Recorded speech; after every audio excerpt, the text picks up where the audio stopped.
So that's why I would hesitate to reduce happiness to a feeling, but it's more of a way of being. For every workout, I do probably about 150 to 200 pull-ups total. What is up, everybody? And welcome back to the Schooling Struggle Podcast. It is our belief that the only guarantee in life is that we are all going to struggle, and that we choose to embrace our struggles is what empowers us to become the best versions of ourselves. What's up? What's up? My name is Pete, coming to you from Vermont, and with me is my friend and co-host Todd, and our special guest this evening, who I'll introduce in one moment. Before we get into proper introductions, what's up, Todd? What's happening, Peter? How you doing? Oh, man, I'm so fired up for tonight's guest. I'm so excited to have a conversation with Adatto Sandel. Adam is a philosopher, an award-winning teacher, and the holder of a Guinness Book of World Records for most pull-ups in 1 minute. I'm so excited to talk about that. Oh, yeah. And he's a critically acclaimed author of more than one book. He's taught at Harvard University, and he is the assistant district attorney in Brooklyn, New York. So with all that said, I want to welcome Adam to the show. What's up, Adam? Well, thanks for having me, Pete. It's great to be on the show. Oh, I'm super excited. I have so many topics and questions for you, but I think I would love to start with what kind of caught my eye as a fitness enthusiast and as the teacher of fitness to high school students, and that is your journey to become the Guinness Book World Record holder of, from what I read, multiple pull-up records, but it seems to be that the one that's most acclaimed is most pull-ups in 1 minute. Yes, well, journey is a good word to describe it, because what a lot of people don't know is that I've actually set this record for most pull-ups in a minute and had it broken, and then had to set it again 4 different times from 2016 to 2018. And I've lost the record for most pull-ups in a minute to a man from China, but I do hold most chest to bar pull-ups in a minute, which I was able to get just this past January. So it's a journey is a really good term for it. And it's a journey that's difficult, that involves facing defeat, having to overcome defeat, and to kind of do it again. And it's tough, but in a way, that back and forth is what inspires me. Huh. So throughout that journey, when you were taking the title and then giving it up and then reclaiming it and then giving up, was that to the same person throughout the course of the time, or was there multiple people nipping at your heels trying to take the title away from you? It was actually different people each time. So the first time back in 2016, I was able to claim the record from a guy who was a U.S. Marine who had held it at 50 pull-ups back then. I got 51.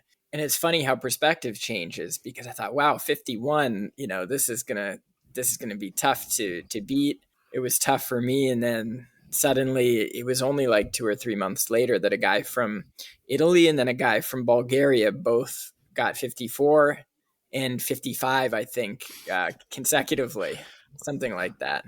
Huh.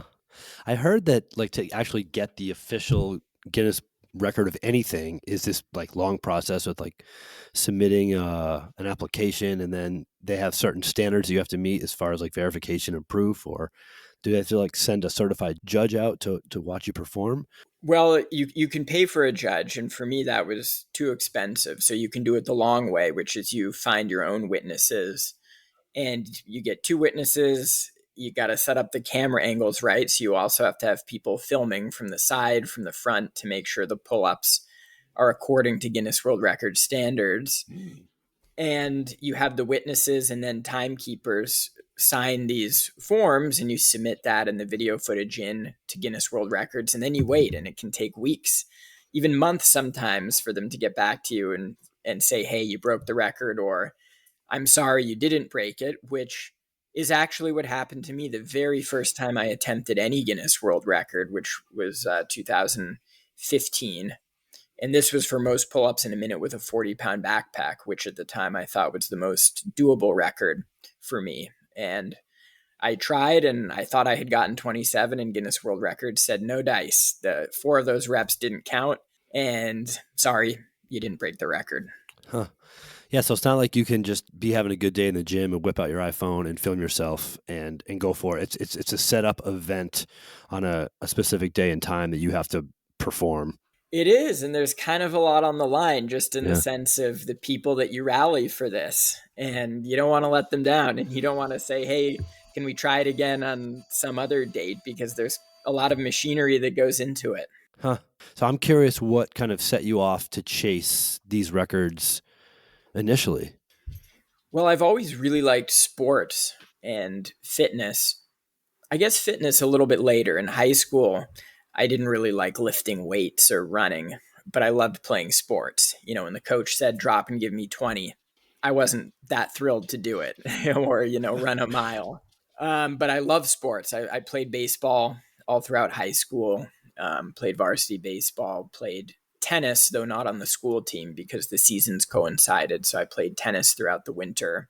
And those were kind of my two sports. But I was a fan of many sports, especially baseball and tennis, but I watched basketball and football growing up, and I'm still a very big sports fan. So that's the general background to what became my fitness enthusiasm. And I guess it was college when I started lifting weights, or maybe end of high school actually, just to get stronger for baseball. A very kind of instrumental attitude. I wasn't lifting weights for the sake of lifting weights. It was more to be stronger, hit home runs, that sort of thing, because I was always the smallest kid on the baseball team. And I was good, but I wasn't a power hitter and I wanted to be bigger and stronger. So I started lifting weights and then in college, my roommate and I kind of kept going with the weightlifting and kind of got into it for its own sake. Like we wanted to be big and strong and have good looking muscles. So that was the initial motivation going way back. And, gradually one thing led to the next, and I got more into weightlifting and stopped playing baseball after my second year in college and just continued to lift weights every day. And fast forward to graduate school, I joined a powerlifting club. And then I got really strong. I really learned how to train athletically for the sake of a goal, really, of being as strong as I could for one rep. And that competitive weightlifting environment, I suppose, set me on the path to pull-ups, which came later. I started this pull-ups journey a few years ago, That's and so different from the one rep max loads to a body weight for repetitions. The difference there in the fitness training is, it's quite vast. it is vast. And one of the reasons that I turned away from one rep max powerlifting was actually a struggle that I faced. Talk about overcoming adversity. I just felt beat up. My hips were constantly on the brink of injury. I was constantly tearing pec muscles doing bench press. And it was frustrating, but it kind of made me step back and reevaluate what I was doing and what I wanted in the long term. So at the time, it was kind of a negative, kind of a disappointment, but it set me to thinking, what is your strong suit? What are you really doing with this powerlifting? How sustainable is it? Are you really going to be, one of the best in the country or the best in the world? And the answer to that was a resounding no. I mean, I was strong enough for very local competitions, placing, third or fourth in my weight class. But it just wasn't. I said to myself, this isn't what you want for the long term. And then I had this idea to start training more for reps. Actually, a buddy of mine from college who I studied abroad with, he was a runner. He didn't lift weights that much, but he was a runner and he came to visit me. And he said, "Hey, let's hop on the track and see how fast you can run a mile." And I said, "Okay, 4 laps. It doesn't look like that long." And but I hadn't practiced running, and I was a little cocky, from my powerlifting exploits. Says, "Yeah, I'll take you on."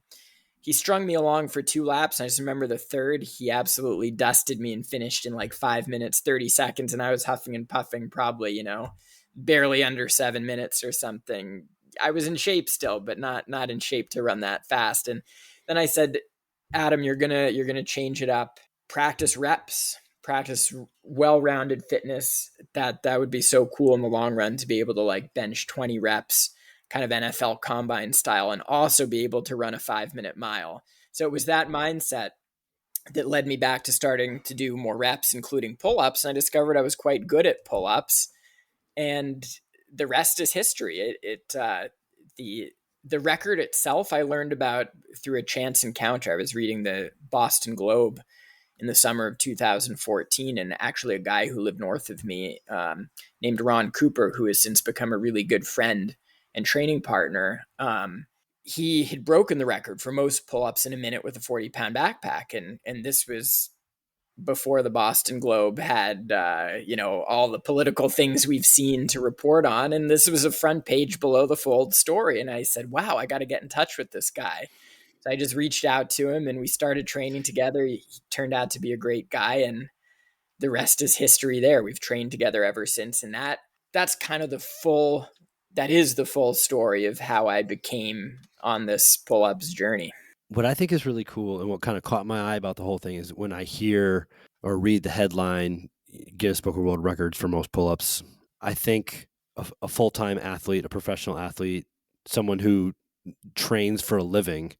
And then I read a little bit more into your background and I find out that you're a philosopher and you're not a one-act pony here. You have multiple things going on in your life, deeply intellectual, and tied in with the fitness training. And I think that was really what caught my eye about your story was you have all these other things going on in your life other than just the fitness piece or just chasing the pull-up record. And I kind of wanted to dig in a little bit about that. And you can share a little bit more about your background outside of your fitness training. Before we go into that, I tend to dominate the conversation, and I really, really want Todd to chime in because his depth of reflection is way deeper than mine. I don't know about that. I want to encourage Todd. Todd, do you have anything as far as I always have something, Peter. This is how this he's usually always got 20 things.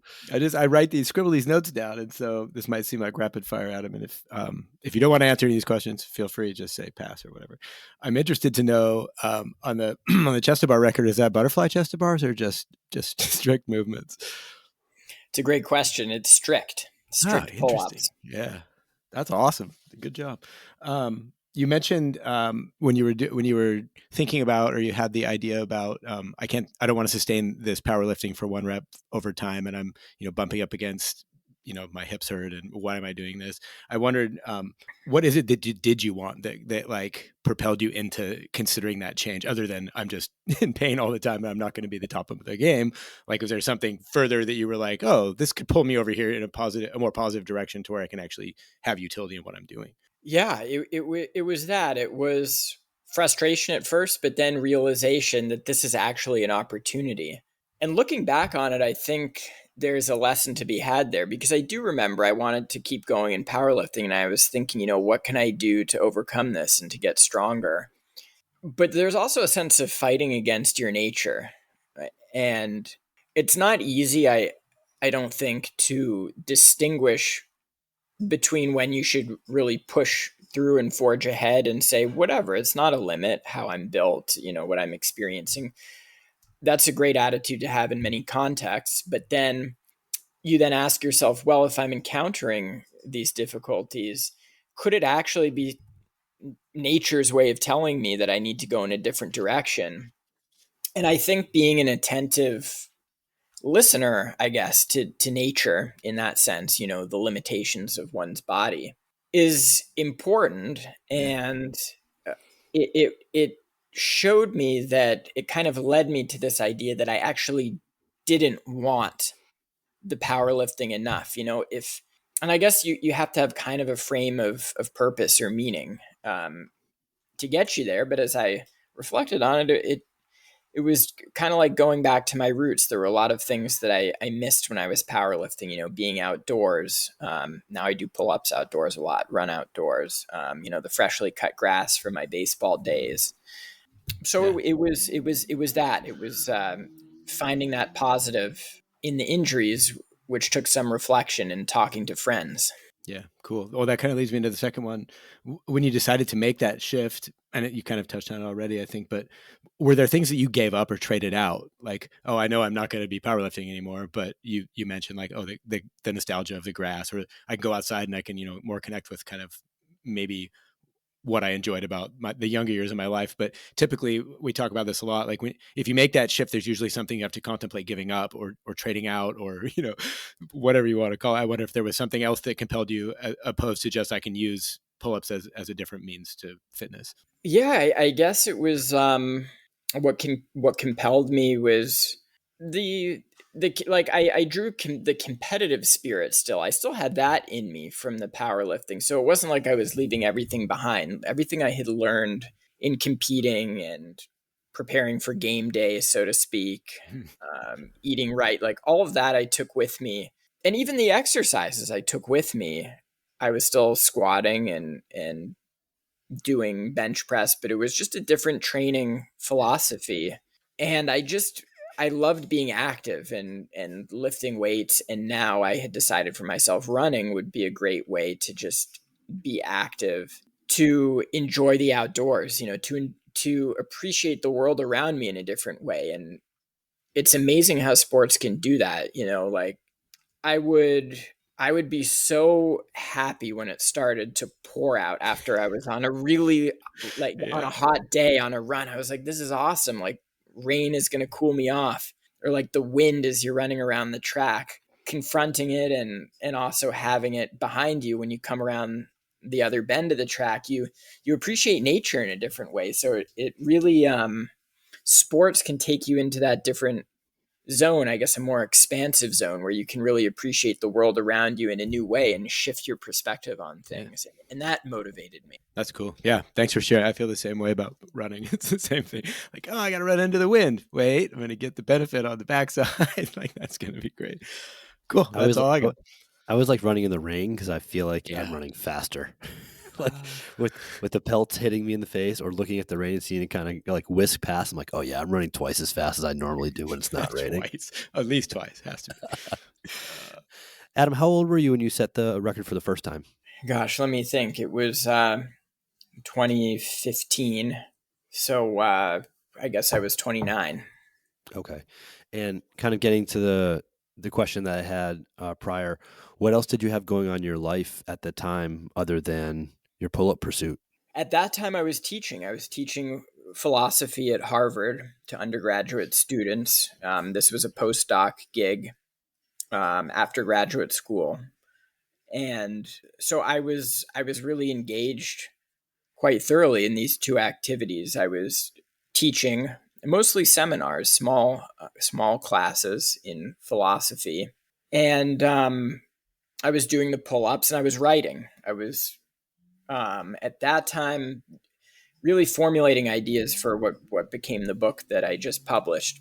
In the very early stages, formulating ideas, but my days were dominated by those activities.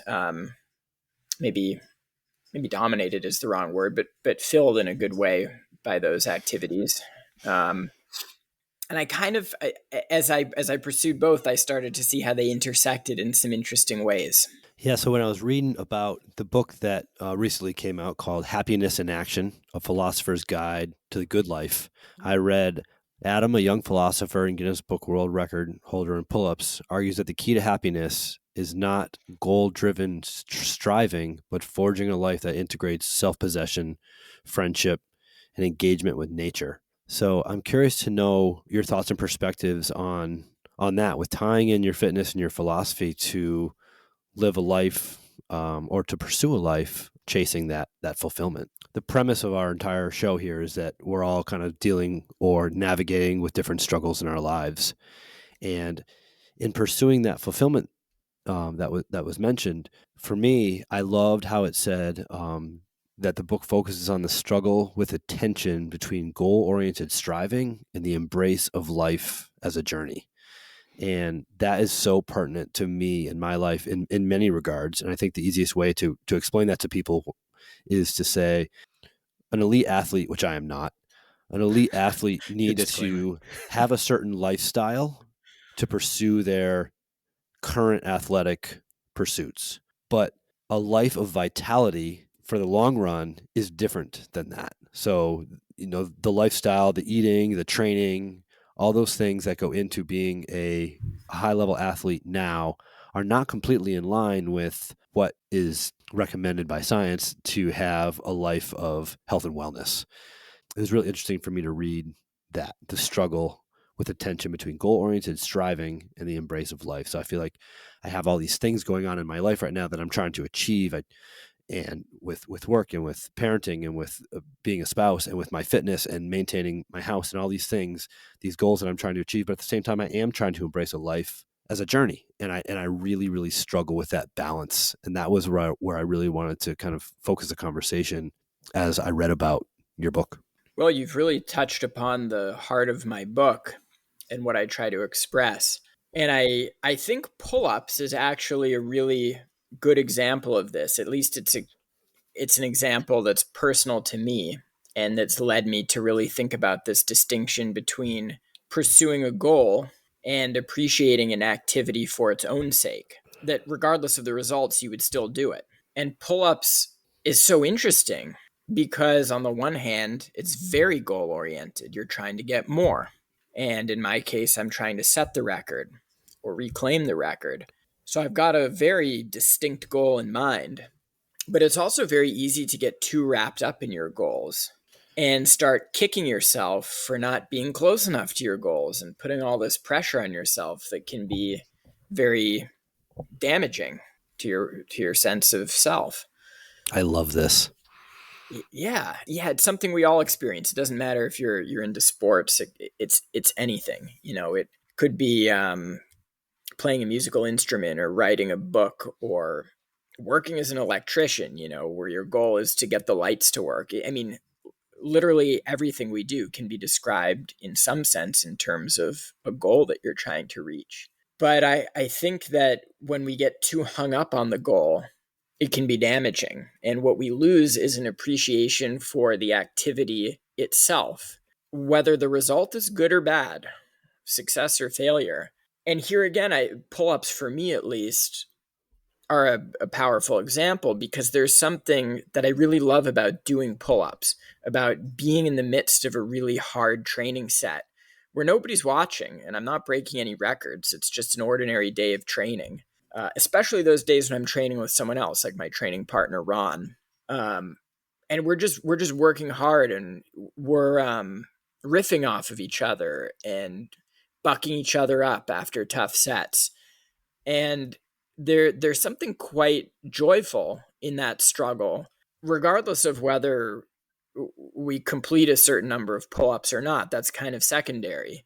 But just the being in the midst of the activity, kind of being in the zone, being in the flow of it, and having a certain connection with the surroundings, not only each other as friends, as training partners, but even with the pull-ups bar and the forces of gravity that pull you down and, you think are kind of this opponent to your will to pull yourself up. But then you realize, no, gravity and my own power are working together, because without gravity, I couldn't dig into the bar with my fingers and, get that strong grip and rebound up.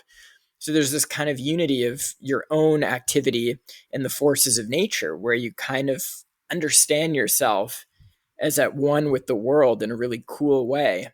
So that engagement with nature, as I call it in the book, friendship, for sure. And friendship, by the way, among competitors too. My training partner and I compete sometimes for the same records. And I think that some of the best friendships can be forged out of that context of competition. So the friendships you take away, the engagement with nature, also just the sense of self, understanding yourself as capable in a certain way, and not just capable to do a certain number of reps, but capable in this deeper sense of being at one with nature and being able to be a friend, to support somebody else, to motivate them, and finding your own voice too. I think in the context of training, encouraging training partners, finding the right words in the right situation to motivate. That's something you carry with you wherever you go. So that's what I mean by the activity itself, apart from the goal. I did have a question, and that was so awesome the way that you shared that, and I do not miss a book reference, so it'll be. Is there an Audible version? I hope. I'm going to work on that. Okay. All of those things, I wonder. Correct me if I'm wrong, but what I heard in there was all of these different nuances of what it is that you enjoy about what it is you do. In your case, it's the pull-ups, or it's the pursuit of that thing and all the different attributes that are in it. Your friends, the competition, the camaraderie, the culture. You have an awareness of gravity and all these things that help you achieve what you're doing, or add richness to those events. I wonder, are you only aware of those things because of your background? Because it sounds like highly philosophical, right? Like, oh, these are all great attributes for me to think about. But if there's somebody like me, I never think about that. But then when I get to the gym, I still experience the same thing. So I wonder if there's a way that you could like distill that down into, here's the things that you can find, and the way to look at it when you get to the place where you find something enjoyable. Or is it the other, that it's enjoyable because all those things exist there? That's a great question. And my answer is that I think it works in both directions, and it's kind of hard to separate one from the other. The philosophy that I've studied and taught definitely gives me a framework on life. For example, studying Aristotle, one philosopher that I've read a lot, taught, written about, alerted me to this distinction between activity for the sake of a goal and activity for the sake of itself. So I got that framework from him. But when I got that framework, it wasn't like he was telling me something entirely new, because there were points of reference in my life that made that abstract philosophical point concrete. And then as you think about it more, then when you encounter things in the future, or when I embarked upon this pull-ups journey, it made me think back to Aristotle and say, oh, now I get what Aristotle means. I get it on a deeper level through this experience of pull-ups and understanding why I care so much about this. And that reflection kind of happens naturally, I would say, in the course of everyday life. So for example, you set a record and you're thrilled about it, but a couple days later, that feeling of elation starts to slip away. And you ask yourself, well, what now? What can I take from this experience that's going to last, that I'm going to carry with me forward? Because a number is just a number. And to the extent that the activity moves you, you want to carry something of it with you. And that's when I started thinking, it's really the activity for the sake of itself. Yeah, Aristotle has a point. So you know what I mean? It kind of is a multi-directional thing. Yeah, that's beautiful. I'm so glad. I'm so glad you could articulate that, because it's so hard. Like, that's the hardest part, I think, that people. It's hard to remember for me myself. Like, it's hard to remember like those wins or those recounts, and then you come back to it and you're like, oh, that's right. Like, I remember, and it's almost like building on top of it, or like the seed is planted a long time ago, and then it just gets another boost of nourishment, and then you're like, man, these are really cool, and then I can go to something. Yeah, awesome.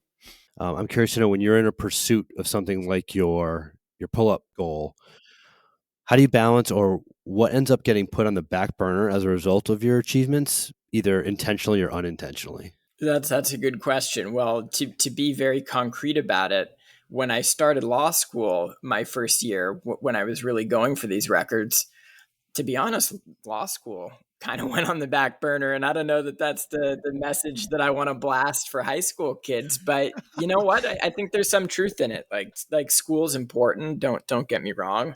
But if you have a passion, if you're motivated, you've got to go for it. And if that moves you, by all means, do what you've got to do to pursue it. And I think I think school, in a kind of, especially high school and college, a liberal arts education, studying literature, history, philosophy, can teach us a lot of important lessons for life. Law school, that comes later on, and it's kind of more technical. And I felt a little better putting that one on the back burner, to be honest. But I think some of my classmates were a little shocked when they found out that instead of studying for final exams my first semester, I was off in Florida for this fitness expo trying to set a Guinness World Record. That's great. The one thing I would add is at least for me, and I think this applies more generally, is you got to have a frame of meaning in your life. And I go back to friendship, family, self-possession, in the sense of knowing yourself, reflecting upon yourself, standing up for yourself. Those aren't things in my mind that are negotiable. So to the extent that a pursuit like pull-ups is consistent with those qualities of character, I go for it. But to the extent it starts crowding it out. And I think this gets back to becoming obsessed with the goal aspect of it, the record aspect of it. That's when I would start reining myself in. Have there been moments where you had that obsession? You had to overcome that? Absolutely. I'd be Yeah. turning pages of a book and I'd see like page 60 and I'd be like 60 pull-ups. I was like, I got to get to 60. So in those points, then, like, when you realize that you're approaching, this whatever you want, obsession, or overly passionate area about it, are yeah, there methods you pull back? You're like, okay, it's just a book. I'm reading it, so 60 pages.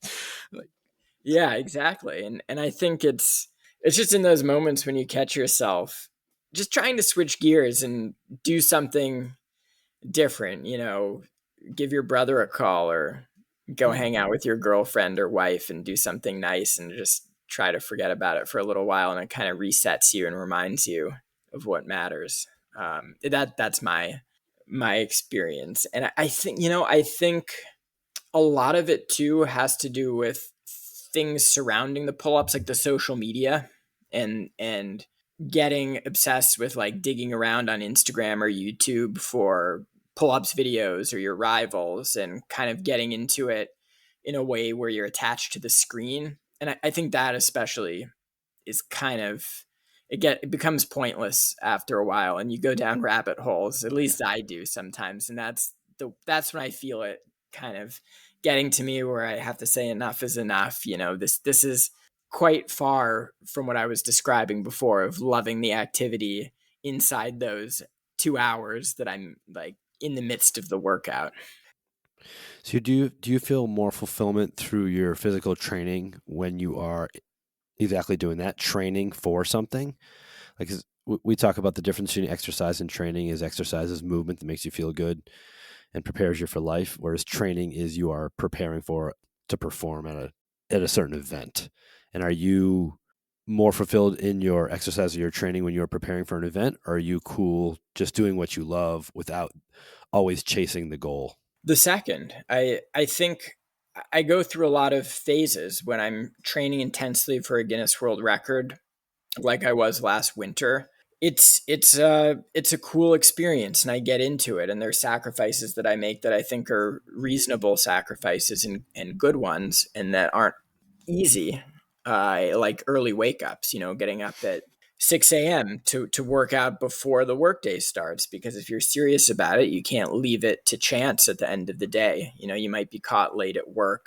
You might not have the same energy. So first thing in the morning, watching what you eat more. All of that is a sacrifice, but to my mind, it's worth it. And it is, I'd be lying if I said it wasn't motivated by the goal of setting a record. So there's no problem with setting goals. Goals can be inspiring, of course. Um, but yeah, in terms of fulfilled in a larger life sense, I would say that I'm equally fulfilled when I'm not training for a record, like now, where I'm really just having fun on the bar and not even counting my reps, and just doing other things with my workout, like experimenting with different grips and different technique with just for the fun of it, messing around, seeing what works, what doesn't, trying to teach a little bit, share whatever knowledge I have, make some videos. I've been getting into that a little more. So that's equally fulfilling in a different way. Do you have anything on the horizon or anything in the back of your mind that you are chasing or want to chase in the future? Tip your head. Well, yeah, I want to get the record back for most Hmm. pull-ups in a minute. So last I saw, I thought you performed 68 in a minute. Yes, And what's the record now? 74. Oh, 74 strict pull-ups. Strict pull-ups. Now, you can take as wide a grip as you want, and that's a competitive edge. If you can get your arms out wider and shorten the range of motion, it helps to get a lot in a short amount of time. But it's actually a weaker grip, so there's a bit of a trade-off, but it's advantageous to do it that way. But yeah, strict pull-ups. yeah. Yeah. So is the standard straight arms at the bottom, touch the chin to the bar at the top? Exactly. Just the tip of the chin's got to clear the bar, but you can lift your neck and get it over. And this is probably a loaded question with a really long answer, and you can answer it however you like. But as a fitness nerd, I'm just curious to know what the training for that looks like. Is it a ramp up phase or a volume phase, or how do you kind of approach that? Like a year out, you start prepping for that, or what's the approach? A year is a little bit long. I would say that I'm always working out about anywhere from 4 to 6 days a week. So I'm always ready to start a more intense training phase. 12 weeks roughly is what I give myself. And exactly as you say, that'll be a ramp up, gradual ramp up. From the first 4 weeks, let's say, will be just getting in the flow, not failing reps at the end of sets. For every workout, I do probably about 150 to 200 pull ups total for the workout broken into sets. And how long of a time frame is that from when you start to finish?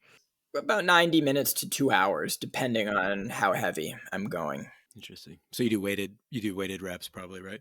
Yes, actually, most of the reps are Yeah. either weighted reps or pulling high, pulling chest to bar. And then at the end, I throw in usually some higher volume regular pull ups. So at the beginning of the workout would be lower reps, higher weight, and then move to some body weight pull ups toward the end of the workout. It's amazing. How often throughout that 12-week training block will you actually test the max reps in 1 minute? I never do until the very end of the training phase. Once or Go twice. time. Yeah. Yeah, exactly. Go time, like Mhm. like 2 times at maybe 95% effort, saving a little bit Yeah. for the actual event. What do I got left? I don't know. We'll find out on the day. Exactly. Yeah, Yeah, that's cool. Peter, I don't feel like you wouldn't like that training regimen. Peter would go above the reps just for fun and then be like, I don't know if I could do it tomorrow. It's just the way you are.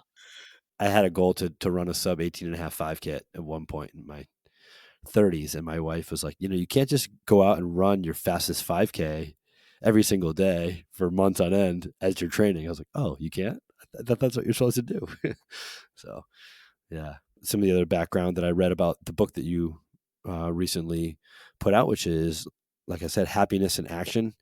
It says that you argue that finding fulfillment is not about attaining happiness, conceived as a state of mind, or even about accomplishing one's greatest goals. Instead, true happiness comes from immersing oneself in an activity that is intrinsically rewarding. We've talked a lot about the pull-ups. The source of meaning, he suggests, derives from the integrity of wholeness of self as we forge through the journey of life. Would you mind just sharing with us your perspective on that statement, the wholeness of self? well, for me, wholeness means that when you're doing one activity, on some level, you understand it as connecting to other activities in your life. And the connectedness of what you do is what I mean by the whole. So take being a teacher. Um, there's a lot that you do in the classroom, but there are also, I would say, qualities of character that you develop as a teacher, being a good listener, being able being able to answer tough questions that are simple questions, but ones that are actually so simple and basic that they're very hard to answer, that students will ask, really of all ages, but even young kids will ask, that are really quite profound questions when you get down to it and that challenge you. And those qualities of character as a teacher go beyond the classroom. So they reach out into a whole, into the whole way of life that you're immersed in. So maybe later that day, you're driving home and you're cut off in traffic and you're frustrated, obviously, but you draw upon your demeanor as a teacher and you think, well, wait a minute, that who knows what's going on in that guy's life, just as you might think about a student who acts up in class. And there you see how the activity of being a teacher isn't just confined to the classroom, but it reaches out into what I call a whole, a connected variety of activities that really constitute you as the person that you are, that speak to a narrative that is open ended and that's ongoing, that's a journey. I love that. That is awesome. So cool. Thanks for using the teacher example. It makes it easier for me to grasp and digest. What do you got there, Todd? There was a guy on Survivor, I think his name's Jonathan, who had the record for the most pull-ups with 100 pounds on his back. Are there like different tiers? So is it like the most 55, the most 60, the most 75, or is it just whatever audacious goal you want to come with, then you could go for it. Completely unrelated to what we're talking about. Well, it's a good question. There are established records at certain increments. How Yeah, those are determined, I don't really know. But the current increments for pull ups are the regular pull ups with your own body weight, plus 40, plus 60, plus 80, and plus 100.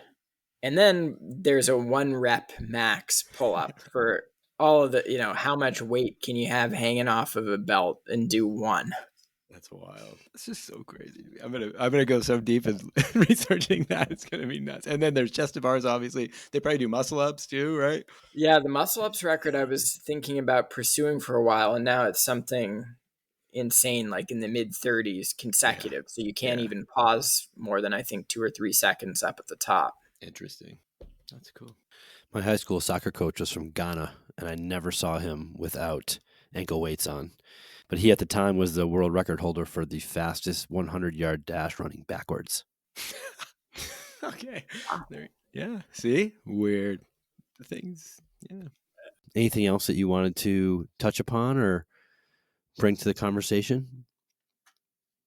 I think we've covered so much great ground. I suppose if I from my experience growing up and being a teacher and thinking about these ideas we've discussed, I guess what I would say is that one of the most important things in appreciating the activity for the sake of itself is friendship, and to value friendships. I think it's a very important thing in life, and something that's actually quite rare when we speak of genuine friendships. We measure friendship in a lot of ways, like how many friends we have on social media, but those aren't real friends, and we all kind of know that. But uh, thinking about friendship in a non-instrumental sense and just hanging out for the sake of hanging out and having each other's back and sharing a history together and sharing life experiences together, I think is so important. And I think as you get older, and I feel this in myself, you get so immersed in particular goals associated with a career and whatnot that you really have to make an effort to make time for friends. And it's easy to make a lot of allies. Ally meaning somebody who's willing to help you out with a particular project or goal. And it's good to have allies, but an ally isn't necessarily a friend. They're only an ally to the extent that you're working on something together with them. They could also be a friend. You could develop a friendship with them. But I think friendships in the kind of genuine and highest sense tend to get crowded out sometimes as we get older. And just to students, to high school students, I would say, hold on to your friends and don't forget to be good friends. I think it's an important thing, and it's not an easy thing. So good. What you were talking about friendship just made me think of a saying I once heard was, if you want good neighbors, be a good neighbor. You could say the same about friendship, right? If you want good friends, be a good friend. And I think that that's something that I need to remind myself of often, because it's easy to have the allies. And the last thing I'll say about friendship, and this is a really interesting thing that I found myself thinking about fairly recently. I'm so fortunate in that I have a myriad of lifelong friendships. 3 of my current best friends were in my preschool class, and I have some amazing friendship forged in elementary and middle school that are still very, very prevalent and integral in my life. And I think it's really fascinating as a kid, and I'm the parent of a 7-year-old right now. As a kid, you play with kids and you forge friendships because you enjoy playing with them and forging friendships. You're not going, well, this is going to be an investment in the most magical thing that could transpire in the course of my life in my 40s. But that's exactly what it is, other than my marriage, which is a friendship. It's this thing that I did because it just felt good at the time as a kid, and it really emerged into this. I really can't put into words the power and the way that I value my friends. I think oftentimes we do something knowing that we're investing in something down the road, but for friendship, for me, it's never been that. I enjoy spending time and attention with this person now, and then the payoff down the road was completely unexpected, and it's just a really, really, the only way I can really describe it as magical, but a really fascinating thing for me to think about. So I appreciate you bringing up the friendship piece. That's huge. I had a friend. I had this friend that I had for, Jesus, since I was in elementary school, I guess.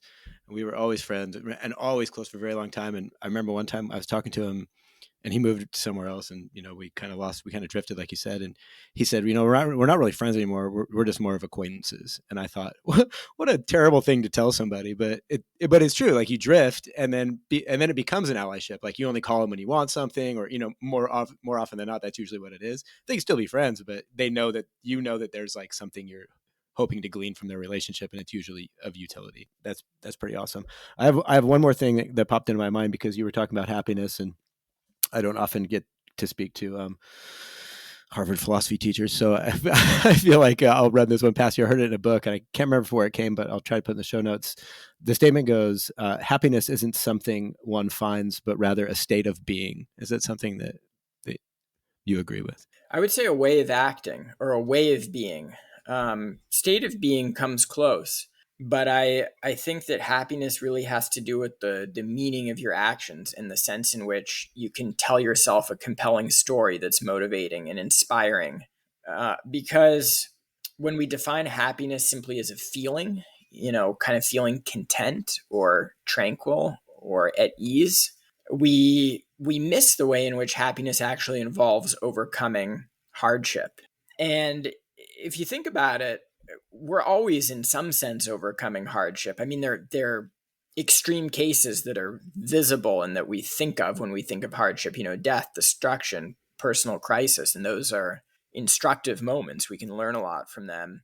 But actually, everyday life, when we're doing what we do in the most meaningful sense, and we often don't even notice it so much, like having a conversation with someone, there is a process of struggling to overcome the difference between one person and another, and trying to enter that person's perspective and understand what they mean, and reflect back on your own life. And in that process, I do see struggle and overcoming.